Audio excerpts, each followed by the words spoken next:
This video was requested on Discord. Random Graveyard Fact: the reboot is actually not just my favorite Friday the 13th movie, but my favorite slasher. And no, it's not just because it has the best sex scene in film, but that does help. It's just such a quintessential slasher filled with boobs and blood.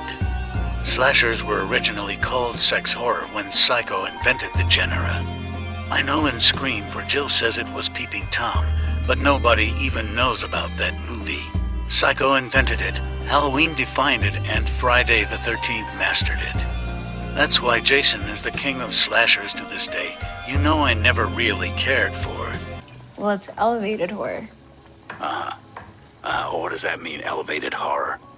You know, it's like scary, but with complex emotional and thematic underpinnings. It's not just some schlocky cheeseball nonsense with wall-to-wall jump scares.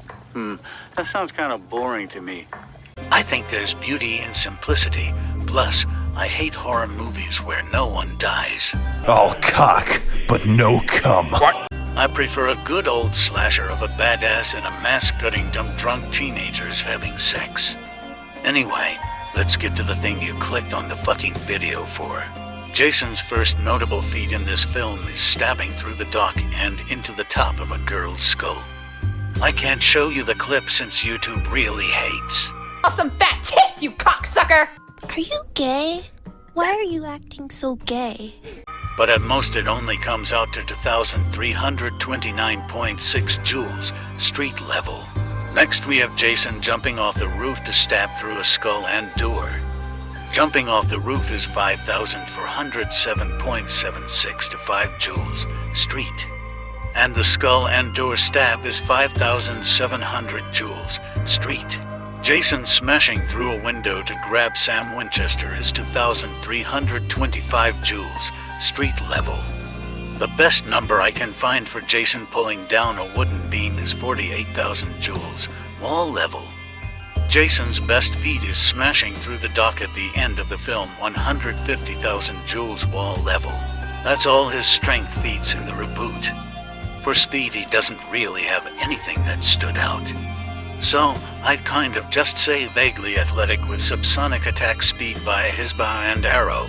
He's got really good fucking aim getting a headshot on someone on a speedboat from the other side of the lake. He's also able to use prep time setting up traps.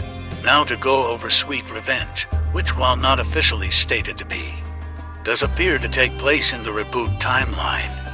This short makes it clear that anyone who drowns in the lake gets resurrected stronger, so this Jason is immortal.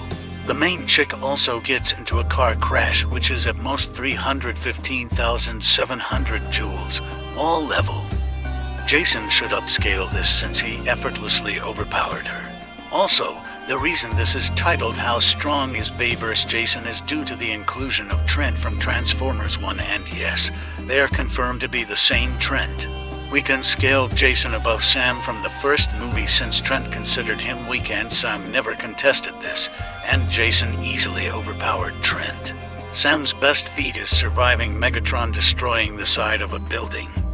Megatron's attack potency is 0.0 for 1 tons of TNT, small building which doesn't really matter for the purposes of power scaling Jason.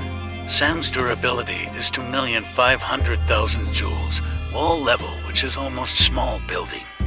Overall, even with the greater Bayverse scaling, Jason is wall level, but you could argue he makes it to small building since he upscales Trent, who upscales first movie Sam. Still can't think of anything to help him with speed though. Also, while we're on it, Alan Tudyk confirmed his character Dutch from Dark of the Moon is the same person as his character from 28 Days, not to be confused with 28 Days Later, that's a different film.